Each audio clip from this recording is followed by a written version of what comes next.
Hubo un tiempo en que el oro podía dormir intacto en templos y bóvedas, admirado, venerado, acumulado, y aún así no decidía nada urgente. Brillaba, sí. Representaba poder, sí. Pero no evitaba que la comida se pudriera, no alimentaba ejércitos, no salvaba cosechas. La sal, sí. La sal decidía quién comía, quién sobrevivía al invierno y qué imperio resistía una guerra larga. El oro era símbolo, la sal era supervivencia. Y si esto te suena exagerado, es solo porque vives en una época que ha olvidado lo frágil que fue la civilización durante milenios. Bienvenidos a El Cronista Financiero, donde la historia, el dinero y el poder convergen. Para entender por qué la sal llegó a ser más valiosa que el oro en amplias regiones del mundo, tienes que borrar de tu mente el frigorífico, el supermercado y la logística global. Imagina un mundo sin cadenas de frío, sin conservantes químicos, sin camiones cruzando fronteras cada madrugada. Un mundo donde la comida no era una comodidad, era una amenaza constante. La carne se echaba a perder en días, el pescado en horas. Las cosechas eran estacionales. Una mala recolección significaba hambre. Una guerra que bloqueaba rutas comerciales significaba colapso. Las ciudades eran organismos frágiles, siempre a un invierno de la catástrofe. La sal cambió esa ecuación. No porque diera sabor, sino porque extraía la humedad de los alimentos e impedía la proliferación de bacterias. Permitía conservar carne y pescado durante meses. Hacía posible almacenar proteína para el invierno, alimentar ejércitos lejos de casa, sostener poblaciones urbanas que no cultivaban su propio alimento. En otras palabras, la sal no era un condimento, era infraestructura. El oro almacenaba riqueza, la sal la creaba. Y esa distinción es clave para entender la historia del dinero y la historia de la deuda. El oro vale porque acordamos que vale. Es confianza cristalizada. La sal valía porque la biología la exigía. El cuerpo humano necesita sodio para sobrevivir. El ganado lo necesita. Sin sal, el sistema alimentario colapsa. Y cuando algo es biológicamente imprescindible, deja de ser opcional. Y cuando no es opcional, se convierte en poder. Los romanos lo entendieron mejor que nadie. Construyeron la vía salaria específicamente para transportar sal desde las salinas del Adriático hacia el interior de la península itálica. No era una ruta secundaria, era estratégica. Por ella circulaba la base logística del imperio. Existe incluso el rastro lingüístico de esa realidad. A los soldados romanos se les entregaban asignaciones relacionadas con la sal. De ahí deriva la palabra salario. Antes de ser una cifra en una cuenta bancaria, el salario era acceso a supervivencia. Donde fluía la sal, florecía la civilización.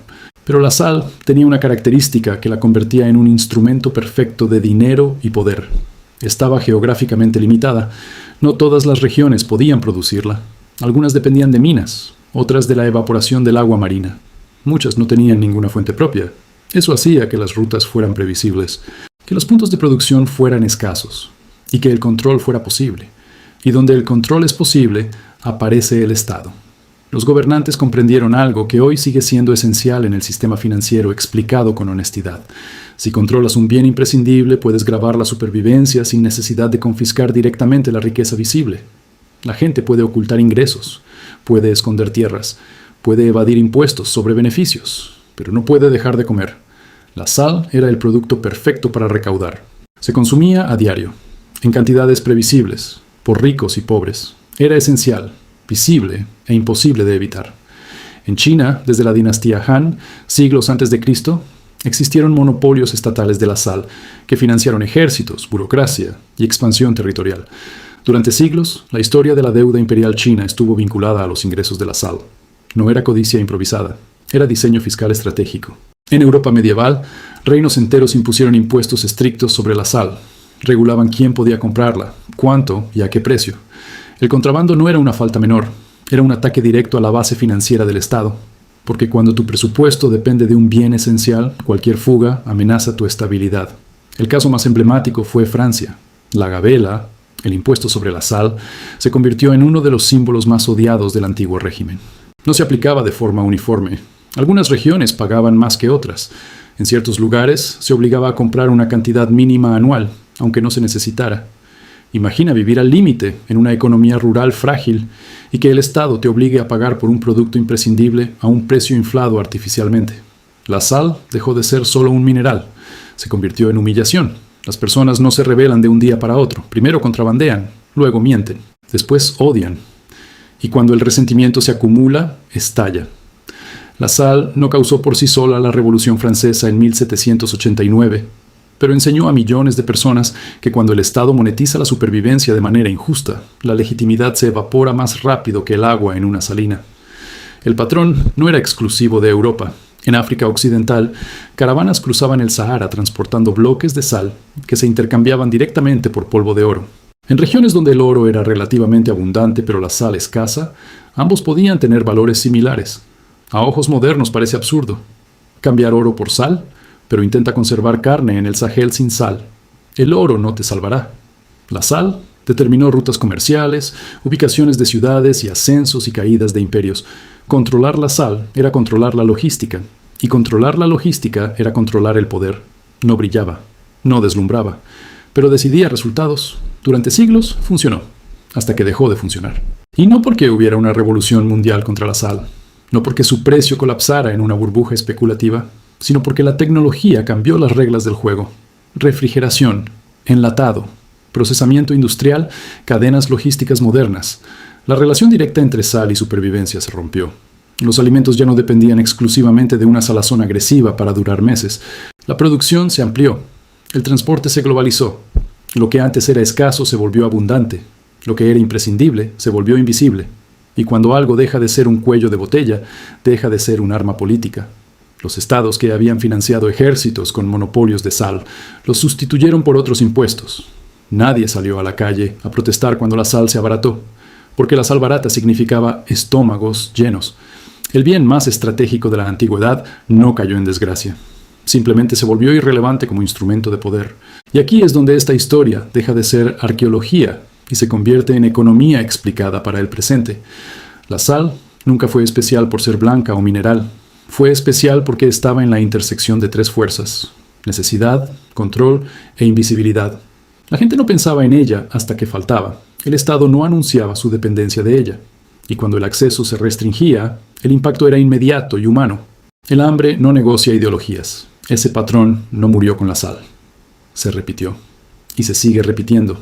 Hoy no organizamos imperios alrededor de minas de sal, pero organizamos poder alrededor de bienes igual de esenciales y casi igual de invisibles. Energía, agua, rutas marítimas, microchips, sistemas de pago, datos. Nadie celebra la electricidad cuando funciona. Pero el día que falla, el orden social se agrieta.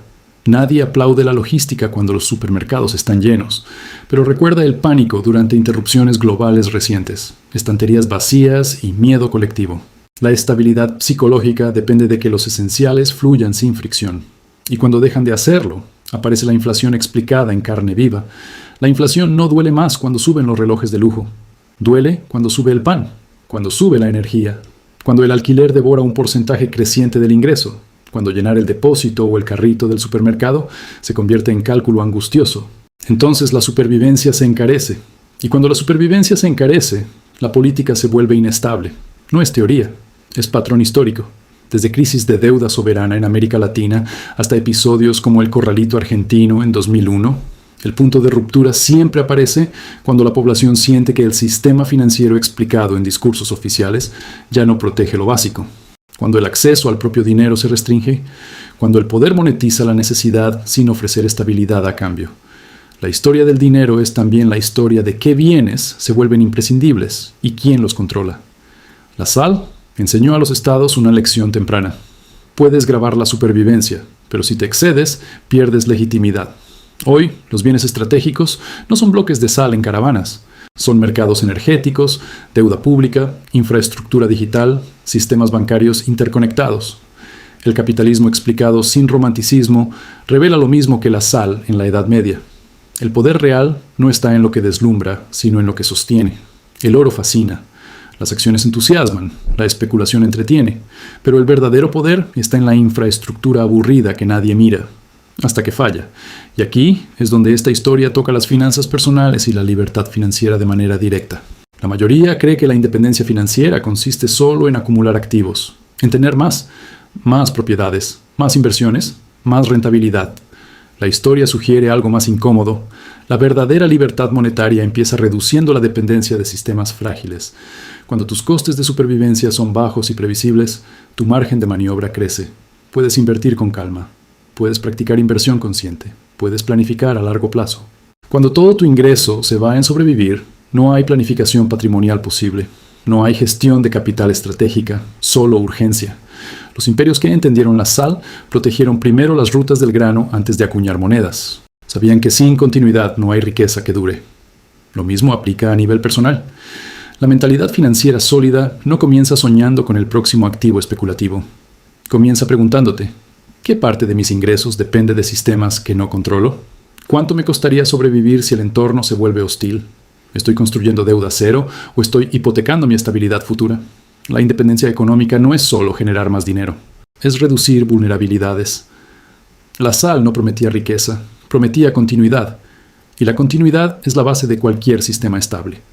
Cuando la tecnología volvió abundante la sal, el poder no desapareció, se trasladó a la energía, a los mercados financieros, a las redes de datos, a la arquitectura invisible del sistema financiero global. Controla lo esencial y controlas el comportamiento. Pierde el control y la legitimidad se disuelve. La lección final es tan simple como incómoda. El valor no es fijo, es contextual. Cambia con la tecnología, con la geografía, con la dependencia colectiva. Lo que hoy parece banal puede ser el eje del poder mañana.